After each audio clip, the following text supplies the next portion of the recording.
नमस्कार जी सभी को। कैसे हैं आप सब? उम्मीद करते कि सब ठीक होंगे। और मैं पहुंची हूँ बाल भारती विद्यापीठ स्कूल में, जहां पर युवा मन को कैसे समझा जाए इस पर एक सेमिनार आयोजित किया गया, जहां पर माता पिता व अध्यापकगण सभी इनवाइटेड थे। और आइए पहुंची हुई शख्सियत के विचार सुनते हैं और समझते हैं हम अपने बच्चों को कैसे दोस्त बना सकते हैं। अभी कैसा महसूस हो रहा है आप सबको जो आगे आकर के बैठे हैं? कोई बताना चाहेंगे? कुछ के चेहरे घबराहट पूर्ण हो गए हैं, घबराहट सी लग रही है ना, कभी कोई क्वेश्चनिंग ना हो जाए। हम अक्सर यही काम करते हैं, आगे किसी से खाली छोड़ेंगे, पीछे बैठेंगे। और जीवन में हम समझते क्या है कि बच्चे हमारे सबसे आगे रहेंगे। यस और नो? हम यही चाहते हैं ना कि हमारे बच्चे सबसे आगे रहें, कोई भी फील्ड हो।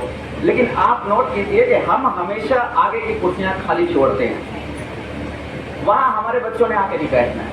ये आप एक चीज बड़ी गंभीरता से समझिएगा। आज का विषय जो है, इस पर आज चर्चा करने के लिए जो विशेष तौर से आए हैं, ये कहीं ना कहीं इसी मुद्दे पर है कि हम जब अपने बच्चों को आगे देखना चाहते हैं और खुद हम कदम बढ़ाना नहीं चाहते, तो हमारे बच्चे कभी आगे नहीं आ सकते। कहीं ना कहीं हमारे बच्चे किसी न किसी अगर फील्ड में पिछड़ते हैं तो उसका कारण हम खुद होते हैं, क्योंकि बच्चे हमारी सुनते नहीं हैं, बच्चे हमारी नकल करते हैं। हम जो करते हैं वही बच्चे देखते हैं, वही बच्चे उसी से सीखते हैं। कभी भी हम कितनी बार टोक लें, वो कभी भी उन पर असर नहीं होगा। आप में से बहुत से कल्याण परिषद द्वारा जुलाई 2018 को शुरू की गई है। इसी निरंतरता में मैं और मेरी टीम यहाँ पहुंचे हैं। नीरज जी बहुत सशक्त काउंसलर हैं, अभी आपसे वार्तालाप की। मिस्टर धर्मपाल जी मेरे साथ हैं, सहायक कार्यक्रम अधिकारी हैं, जो जिला बाल कल्याण परिषद सोनीपत से बिलोंग करते हैं। मीडिया पर्सन विशेष तौर से तेजवीर जी अभी हमारे साथ थे। और सभी मीडिया हाउस से जो दोस्त यहाँ पहुंचे हैं उनका भी अभिनंदन करता हूँ और विशेष धन्यवाद करता हूँ स्कूल प्रबंधन समिति का,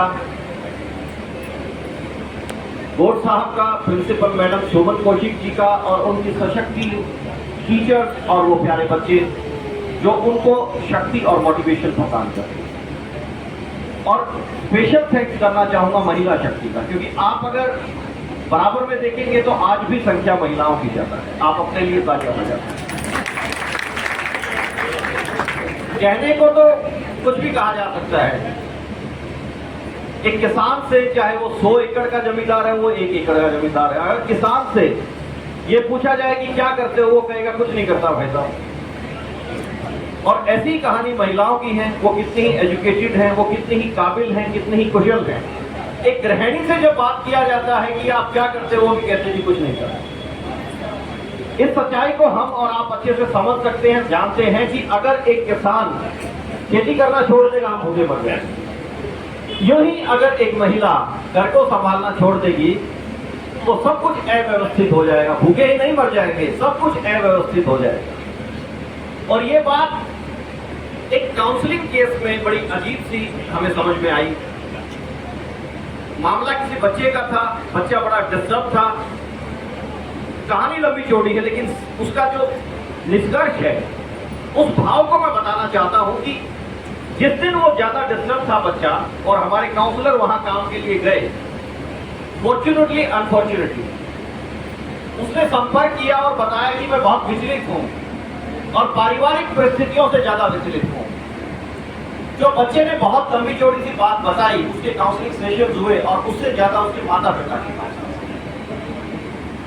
जिस दिन वो बच्चा बता रहा था, उसने कहा कि सर 3 दिन से घर में ऐसी परिस्थिति बन गई है कि पिताजी ने माताजी को डांटते हुए ये कहा कि तू क्या करती है, सारा दिन खाली बैठी रहती है, सुबह नहाती है, धोती है, बिंदी लिपस्टिक लगाती है और कुछ भी नहीं, तो कोई नौकरी थोड़ी करती है, मैं रोजाना काम पे जाता हूँ।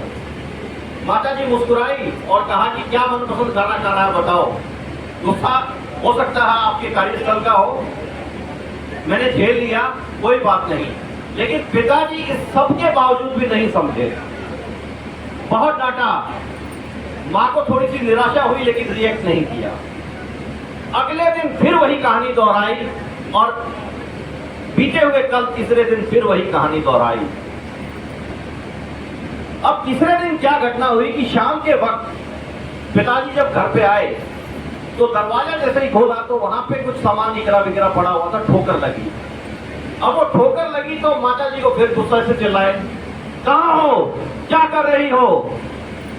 कोई रिस्पॉन्स नहीं, क्योंकि 2 दिन से तो बहुत रिस्पॉन्स किया था ना, विनम्रता से, सहनशीलता से, कोई रिस्पॉन्स नहीं। डाइनिंग टेबल पे जाके ऐसे हाथ रखा, आवाज लगाई तो देखा इसमें भी बहुत डस्ट लगी हुई है।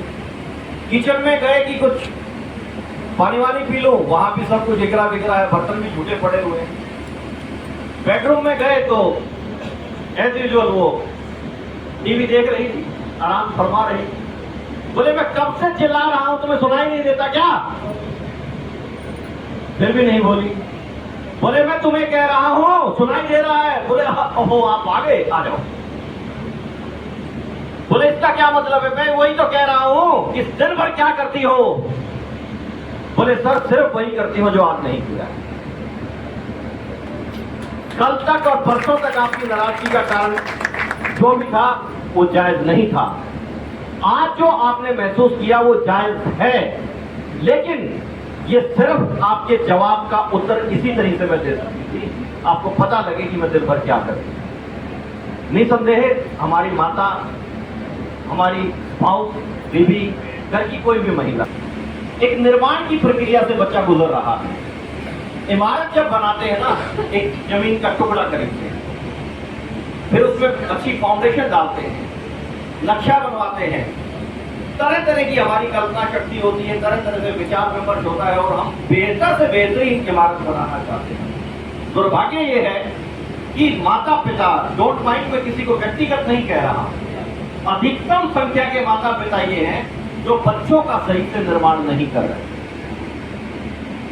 हम सिर्फ उनको फंडिंग कर रहे हैं, पैसे हैं मेरे पास, ले जा, कितने ही पैसे हैं, ये कोई बात नहीं।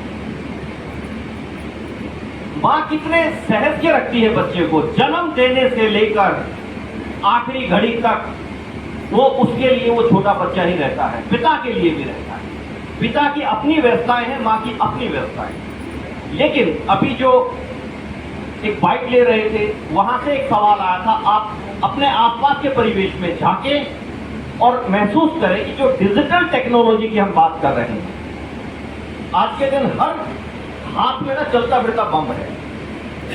अब थोड़े से टाइम के लिए अपनी उम्र के उस दौर में लौट चलिए जब आप लोग किशोर थे। हम ना भूल जाते हैं, जल्दी जल्दी भूल जाते हैं सब कुछ, और इसीलिए शायद हमारी सेहत के लिए भी अच्छा है कि हमारी भूलने की ताकत भी है, और याद करना चाहें तो लॉन्ग टर्म मेमोरी में जो हमारी बातें पड़ी हैं उसको क्लिक करेंगे, 50 साल पहले का इंसिडेंट भी हमें याद आता है। किशोर अवस्था में जब आप गुजर रहे थे और आपकी आयु 14, 15, 16 साल थी, अब सिर्फ उस पल को महसूस करके देखिए कि आपके पास क्या क्या संसाधन थे, आप कैसे चुकाते थे, आपकी जरूरतें क्या थी। एक इंसान की, एक बच्चे की, एक किशोर की जरूरतें आज भी वही हैं जो बीते हुए कल थी। ये अलग बात है कि तब हमें बहुत से इंतजाम करने पड़ते थे। कोई अच्छा गंदा लिटरेचर अगर पढ़ते थे तो कहीं से ढूंढ के लाना पड़ता था, छुपाना पड़ता था। आज तो मोबाइल पे सब कुछ है, गूगल बाबा से कुछ भी मांगो, आप जो मांगोगे वो तो मिलेगा, लेकिन जो नहीं मांगोगे उससे ज्यादा मिलेगा।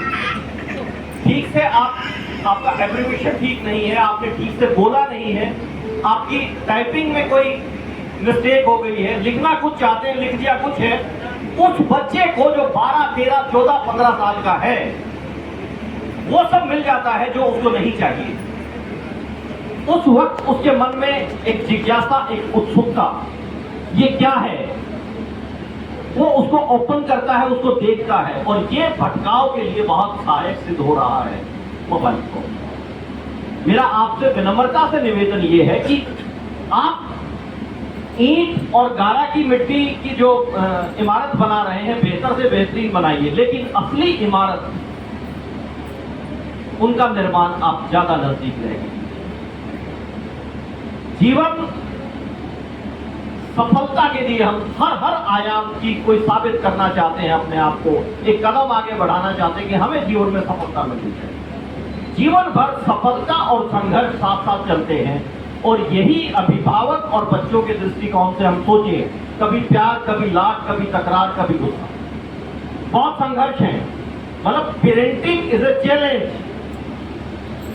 ये इतनी आसान पेरेंटिंग नहीं रही है। जब आपके जमाने में, हमारे जमाने में थी, बहुत सरल था, संयुक्त परिवार था, पिता भूमिका नहीं निभा पा रहे हैं, दादा तो है मुखिया, उनकी भूमिका आज भी महत्वपूर्ण है, लेकिन परिवार संयुक्त नहीं रहे हैं, न्यूक्लियर हो गए हैं। और अब हालात ये हो गए हैं कि रोजगार, आजीविका कमाने के लिए एक युवा दंपति घर से दूर चले जाते हैं। जब छोटे छोटे बच्चे घर पे होते हैं, वो कार्य स्तर पे होते हैं, तो चिंता की बात यह है कि समाज में जो एब्यूज की घटनाएं बढ़ रही हैं, बच्चों के साथ शोषण की घटनाएं बढ़ रही हैं, ये बड़ी गंभीर है और इसके ऊपर हमें बहुत बारीकी से सोचना पड़ेगा। हम न्यूज़पेपर्स में जब पढ़ते हैं कि किसी भी बच्चे के साथ कोई यौन शोषण कर दिया गया, आप खुद से ये अपने आप से बात कीजिए कि हमने उस पर क्या चिंतन किया और क्या समाधान ढूंढा उसके लिए। आप चाहे आज का न्यूज़पेपर उठा लें, मुझे इतना भरोसा है, हमारे समाज पे भरोसा है कि जो चल रहा है, किसी दिन का न्यूज़पेपर उठा लीजिए, वो सौभाग्यशाली दिन शायद कभी होगा जब इस तरह की कोई घटना प्रकाशित ना हुई। अभी साल में ना 2 बार, एक बार शायद वो 8वीं 9वीं की कुछ कढ़ाई वढ़ाई का होता है, इसलिए कि मुझे एग्जैक्टली वो ध्यान नहीं है। मैं मतलब नास्तिक भी नहीं और इतना आस्तिक भी नहीं हो कि भाई वहां मंदिर में जाए बगैर मेरा काम नहीं चलेगा। मस्जिद में जाने और गुरुद्वारे में और गिरजाघर में जाने से मुझे कोई परहेज नहीं, क्योंकि मैं एक इंसान हूं और एक अच्छा इंसान बनने की कोशिश कर रहा हूं। और मानवता के दृष्टिकोण से इस धर्म और जाति, जो इंसानियत और मानवता की, इससे बढ़ के कुछ नहीं। ये बात इसलिए मैं कह रहा हूं कि एक घटना प्रकाशित हुई, आपने शायद पढ़ी होगी, मैंने पढ़ी और अंदर से मैं हिल गया। हरियाणा के एक शहर में एक 5 साल की बच्ची के साथ एक 17 साल के बच्चे ने सेक्स एब्यूज किया। घटना कैसे घटी? जब घर में एक फरमान हुआ कि सुबह सुबह कन्याओं को लेके आओ, पूजा करनी है उनकी। वो पड़ोसी बच्चा आस पड़ोस की लड़कियों को जब इकट्ठा कर रहा था, तो उनमें से एक बच्ची गायब हो गई और शाम को जब नहीं मिली, जब तहकीकात हुई तो सीसी कैमरे में वो रिपोर्ट दर्ज हुई कि कोई 4 दीवारी खाली प्लाट पड़ा है, वहां पे वो लड़का उस बच्ची को लेके जाता है, सेक्स एब्यूज करता है और उसको गला घोंट के मार देता है। उन्हीं दिनों में उसके 10 दिन 15 दिन आगे पीछे एक दूसरे जिले में घटना प्रकाशित हुई। 19 साल के लड़के ने एक 7 साल की लड़की को सेक्स एब्यूज किया, पेट्रोल डाल के जला के मार दिया। और ये वो बात नहीं बता रहा हूं जो आपके संज्ञान में नहीं है। इस तरह की बातें आपके संज्ञान में है। बात सिर्फ ये है कि हम या तो सिर्फ चिंता करें, ये बहुत चिंता करने की बात है, नहीं, उस पर चिंतन करना होगा, हमें सोचना होगा कि इसका समाधान क्या है, इसका निवारण क्या है। सरल है, थोड़ा सा असहज तो अपने आप को पाओगे, क्योंकि अपने आप को आपको कंफर्ट जोन से निकालना पड़ेगा। उन मुद्दों पे अपने युवा होते हुए बच्चों के साथ चर्चा करनी पड़ेगी। जब वो छोटे छोटे बच्चे हैं, वही एक्ट उनके साथ जब आप प्ले कर रहे थे, 4 साल 5 साल 3 साल का बच्चा, माँ और पिता नहला रहे हैं बच्चे को, मसाज कर रहे हैं, कोई शर्म नहीं, कोई संकोच नहीं। लेकिन जैसे जैसे बच्चा किशोर होता है, जैसे जैसे युवा अवस्था की ओर अग्रसर होता है, तो हम खुद शर्मिंदगी महसूस करने लग जाते हैं। बच्चा पूछता है, बच्चे को एक एनवायरनमेंट ऐसा अच्छा मिला है कि उसकी कन्वर्सेशन है माता पिता के साथ, परिवार के अन्य सदस्यों के साथ खुली वार्तालाप करता है। लेकिन अचानक से एक 16-17 साल का बच्चा, लड़का है या लड़की है, और ज्यादा परेशानी ये है कि लड़की अगर पिता से पूछ ले, माँ सहज है, बेटा पूछ ले माँ से, वो बड़ी प्यार से बता सकती है। लेकिन बेटी अगर पूछ ले और साथ में कोई रिश्तेदार या पड़ोसी हो, तो उसकी क्या अल्फाज होंगे आप समझ सकते हैं। ये तो भाई आपसे निकल गई है, जिसको शर्म नहीं आती है।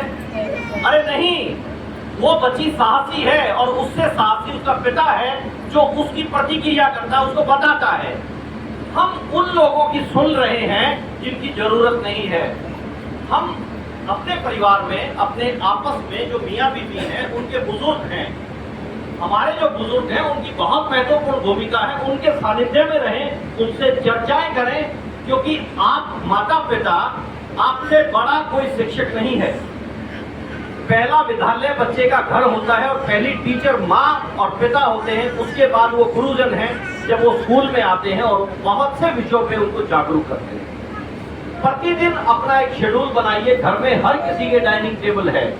मैं कहता हूँ एक चटाई लगाओ, वो भी डाइनिंग टेबल है। मतलब सिर्फ ये है कि हम एक वक्त का भोजन, कम से कम एक वक्त का भोजन, जो कि रात्रि भोजन हो सकता है, होता है, हम सब संयुक्त रूप से वहां बैठे और खाना खाने से पहले और खाना खाने के बाद अगर 15-15 मिनट भी इकट्ठे बिताएं, सिर्फ ये चर्चा करें कि आज की दिनचर्या के बारे में बताइए कि क्या किया।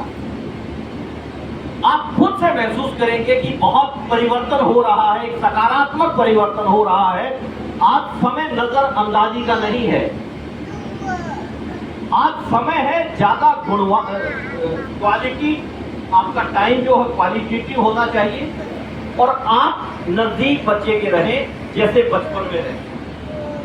बच्चे की पीठ थपथपाए, बच्चे की सराहना करें, क्योंकि जैसा मैंने कहा कि जीवन भर सफलता और संघर्ष साथ साथ चलती है। इन्हें चुनौतियों के तौर पे आपको स्वीकार करना चाहिए और चुनौतियां केवल बुलंदी को छूने के लिए नहीं होती हैं। सिर्फ बुलंदी को छूने के लिए चुनौतियां नहीं होती है, बल्कि वहां टिके रहने की भी चुनौती है। आपकी अच्छी पेरेंटिंग आपके घर में खुशहाली लाएगी। आपके मियाँ बीवी के आपसी संबंध बच्चों पे सकारात्मक प्रभाव डालेंगे और बच्चों की हौसला अफजाई, किसी से भी तुलना नहीं करनी, उन पे भरोसा करना। तो आप देखेंगे कि आपके बच्चे के जो इंटरनल जो गुण हैं वो आहिस्ता आहिस्ता बाहर आएंगे।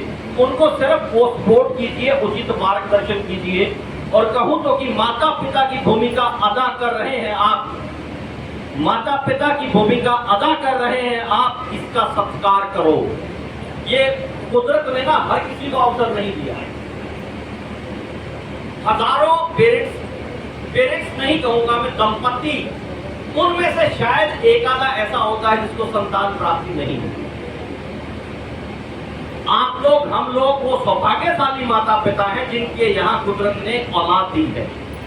इसलिए कह रहा हूं कि माता पिता की भूमिका अदा कर रहे हैं आप, इसका सत्कार करो। कुदरत ने दिया है जो अनमोल उपहार, उसको दिल से स्वीकार करो। वो अनमोल उपहार क्या है? आपकी संतान, जो निरा कोरा पत्थर है। आज कई बार ऐसा लगता है कोई बच्चा ऐसा है उसका पढ़ने में कोई रुचि नहीं है, उसकी अन्य कोई रुचि है, उसको हम समझ नहीं पा रहे हैं, या वो बहुत देर तक रहता है, या और कोई क्रिएटिव काम कर रहा है, वो हम समझते हैं कि ये फिजूल का काम कर रहा है, ये पढ़ाई तो कर ही नहीं रहा है, और हम उसको समझते हैं कि ये बिल्कुल बेकार है, निरा कोरा पत्थर है, इस पे कैसे कुछ लिखा जाएगा। लेकिन आप समझिए कि जब कोरा कागज होता है तो उस पे आप बहुत कुछ लिखते हैं। जो निरा कोरा पत्थर है, आज तराशेंगे उसको, एक दिन हीरा बन जाएगा। सफलता से अधिक करेगा जो संघर्ष, सफलता से अधिक करेगा जो संघर्ष, वही तो कोहिनूर बन पाएगा। हाँ, मैं सफल हो गया हूं, मैंने अचीवमेंट कर लिया है, मेरे बेटे के 90% आ गए हैं, मेरे 100% आ गए हैं, उससे ज्यादा संघर्ष करना पड़ेगा, क्योंकि आप एक मुकाम को हासिल कर लेते हैं, उसके लिए तो संघर्ष करना पड़ता है। उस मुकाम पे टिके रहने के लिए ज्यादा संघर्ष करना पड़ता है। आपको क्या करना है, क्या सही है, बेहतर पता है। किशोरावस्था जीवन का संवेदनशील, और ये मैं दोहरा रहा हूं, सिर्फ आपको याद दिला रहा हूं, आपको मालूम है, क्योंकि हम सभी इसी गली से होके गुजरे। किशोरावस्था जीवन का सबसे संवेदनशील, ऊर्जा से लबालब, जोशीला, प्रभावशाली, चुनौतीपूर्ण, और मैं तो ये भी कहूंगा कि रंग भरा ये समय है। क्योंकि इस वक्त अगर किशोर आयु के बच्चों से आप बात करोगे, उनकी अपनी एक दुनिया है, उनको कुछ भी ऐसा नहीं लगता कि जो असंभव है। उनके अपने हम समूह के जो दोस्त हैं, पीयर प्रेशर उनके ऊपर बहुत है, उस पीयर ग्रुप के बारे में, उसके एनवायरनमेंट के बारे में, उसकी शिक्षा पद्धति के बारे में, आसपास का जो भी उसके साथ घटनाक्रम हो रहा है उसको बारीकी से आपको देखना जानना होगा। बच्चा कहाँ जा रहा है, किस काम के लिए जा रहा है, कितना समय बाहर बिता रहा है, किसके साथ बिता रहा है, ये बहुत महत्वपूर्ण है। किशोर मन को संवेदनशीलता से समझना होगा। Be empathetic. आप फिर वही बात कह रहा हूं कि अपने उन दिनों को याद कीजिए, आपकी जरूरतों को समझिए कि उस वक्त आपको क्या लगता है। अगर आज एक बच्चा आपके साथ अच्छी अंडरस्टैंडिंग है, आपकी खुद से बात करता है, अपनी इच्छा जाहिर करता है, उस बच्चे को नहीं मालूम है कि अभी वो वक्त सही नहीं है। हो सकता है आप में से किसी का अनुभव हो, लेकिन मेरे पास ऐसे बच्चे या ऐसे माता पिता, क्योंकि ये सौभाग्य है मेरा कि डिवीजन के ऑफिसर के साथ साथ जो स्टेट के नोडल ऑफिसर की भूमिका निभाने को मुझे मिली है, मैं 5 लाख से ज्यादा लोगों से इसी तरह से लाइव इंटरेक्शन कर चुका हूं और निरंतर कर रहा हूं। मोटिव एक है कि हम सभी, हमारी जिम्मेदारी, वो एक बच्चा है, वो मेरा बायोलॉजिकल चाइल्ड है या नहीं, कोई फर्क नहीं। हर कोई अपने 2 बच्चों पे तो केंद्रित है, उनकी चिंता तो कर रहा है, लेकिन पड़ोसी के बारे में भी आप थोड़ा सा सोचेंगे तो आपका बच्चा ज्यादा सुरक्षित रहेगा। पड़ोस का जो एनवायरनमेंट है, पड़ोस के जो बच्चे हैं, जो उसका हम समूह है, जहां जिनके साथ खेलता है, उठता है, बैठता है, अगर वो लोग सशक्त हैं, वो समझते हैं, वो जागरूक हैं, उनके जीवन का एक उद्देश्य है, वो चाहते हैं कि जीवन में कुछ हासिल करना है, वो एक गोल सेट कर रखा है और उसमें आप सब लोग सोसाइटी में सामूहिक रूप से भूमिका अदा कर रहे हैं। अब सामूहिक रूप से भूमिका अदा करने का मतलब क्या है? हम किसी के पड़ोसी के घर में तो जाके बैठेंगे नहीं, वहां तो उससे बातचीत करेंगे नहीं। इंटरफेरेंस मांग सकता है कि मैडम मैंने आपको कब कहा था, आप क्यों आगे जी, आप हमारे मामले में क्यों दखलंदाजी कर रहे हैं? लेकिन उसका एक बहुत सरल हल है, आपका पड़ोस का कोई बच्चा, और ये सिर्फ बच्चे की बात नहीं है, सोसाइटी में कोई भी ह्यूमन बीइंग है, उसको आप एप्रिशिएट तो कर सकते हो। अब देखो, एप्रिशिएशन की बात गंभीर भी हो जाती है कई बार। मैडम नमस्ते, आप बहुत सुंदर हो। अब मैडम की जुती के सीधी जाएगी, क्यों? मैं अजनबी हूं। लेकिन वो ब्रॉड माइंडेड है, वो समझती है, वो ये भी कह सकती है धन्यवाद, बात खत्म। फिर वो अगर 2 मिनट के बाद ये महसूस करेगी तो उसको लगेगा कि ऐसे व्यक्ति भी होते हैं। मैं एक पार्किंग में कहीं गाड़ी खड़ा कर रहा था, मैंने चाबी उनको दी।